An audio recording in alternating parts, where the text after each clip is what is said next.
Assalamualaikum warahmatullahi wabarakatuh. Alhamdulillah wassalatu wassalamu ala Rasulillah wa ala alihi wa ashabihi ajma'in. Rabbi shrah li sadri wa yassir li amri wa hlul 'uqdatam min lisani yafqahu qawli, amma ba'du. Para pemirsa yang dirahmati Allah Subhanahu wa taala. Sepatutnya kita senantiasa bersyukur atas nikmat Islam yang Allah Subhanahu wa taala karuniakan kepada diri kita. Karena mengingat firman Allah Subhanahu wa taala dalam Al-Qur'an bahwasanya agama yang diridhai Allah Subhanahu wa taala hanyalah Islam. Inna ad-dina 'indallahi al-Islam. Sesungguhnya agama yang diridhai Allah Subhanahu wa taala hanyalah Islam. Dan ayat yang lain ini menguatkan bahwasanya Allah Subhanahu wa taala hanya meridhai agama Islam saja. A'udzubillahi minasyaitonir rajim. Wa man yabtaghi ghairal Islam dinan fala yuqbala minhu wa huwa fil akhirati minal khasirin.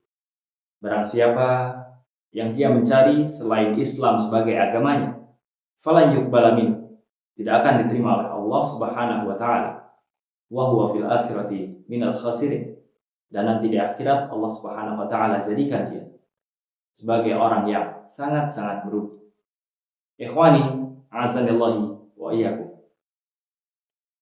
Kemudian dari hidayah Islam, Allah Subhanahu wa taala utus Nabi Muhammad kepada kita, yang mana membawa pesan-pesan pedoman agar kita sebagai umat yang dicintainya selamat di kehidupan dunia serta akhirat kelak.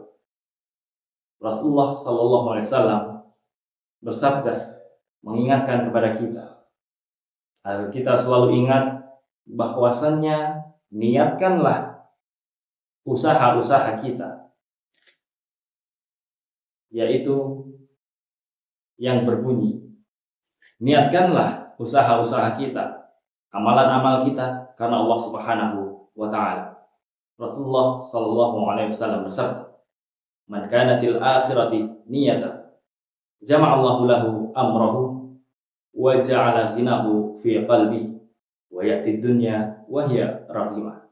Yang artinya, barang siapa yang menjadikan akhirat sebagai tujuan utamanya, Allah Subhanahu wa taala akan siapkan jalan-jalan kesuksesan untuknya. Dan Allah Subhanahu wa taala akan jadikan kekayaan ada di dalam hatinya. Wa ya'ti dunya wa hiya raghimah. Dan mau tidak mau, dunia akan datang kepadanya dalam keadaan hina. Dan sebaliknya, Rasulullah sallallahu alaihi wasallam memperingatkan kita semua, wa man kanatid dunya hammahu, barang siapa yang menjadikan dunia sebagai tujuan utamanya, tidak mensertakan Allah Subhanahu wa taala di dalamnya, ja'alallahu faqrahu baina 'ainaihi, Allah Subhanahu wa taala jadikan kemiskinan ada di pelupuk mata. Wa farraqa 'alaihi syamla, dan Allah Subhanahu wa taala akan cerai-beraikanlah urusan dari hamba tersebut. Wa ya'tid dunya illa ma qaddara lahu, dan dunia akan datang kepadanya sesuai dari apa yang dia usahakan. Mungkin jadi kita kesusahan di dunia dikarenakan niat kita salah pada Allah Subhanahu wa taala. Kita lupa menyertakan Allah Subhanahu wa taala di dalam keseharian kita. Maka dari itu pentingnya kita untuk menyertakan Allah Subhanahu wa taala di dalam segala urusan kita. Sampai-sampai ada riwayat bahwasannya dahulu para sahabat senantiasa menyertakan Allah Subhanahu wa taala di setiap urusan. Sampai-sampai perkara sandal mereka yang putus, mereka meminta kepada Allah Subhanahu wa taala.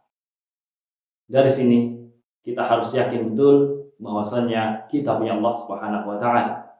Jangan sampai ragu bahwasannya kita umat Nabi Muhammad, orang Islam, rajin sholat, yang mana kita yakin pada Allah Subhanahu wa Ta'ala dan Rasulnya, malah kita pesimis terhadap kehidupan dunia yang sementara ini.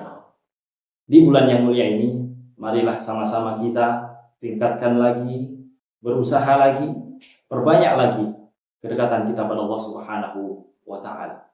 Jangan sampai iman kita menjadi lemah. Jangan sampai iman kita terkikis gara-gara sesuatu yang itu sifatnya sementara dan fana. Ikhwani azanillahu wa iyyakum. Demikian yang dapat saya sampaikan. Kurang lebihnya mohon maaf. Wabillahi taufik wal hidayah. Wassalamualaikum warahmatullahi wabarakatuh.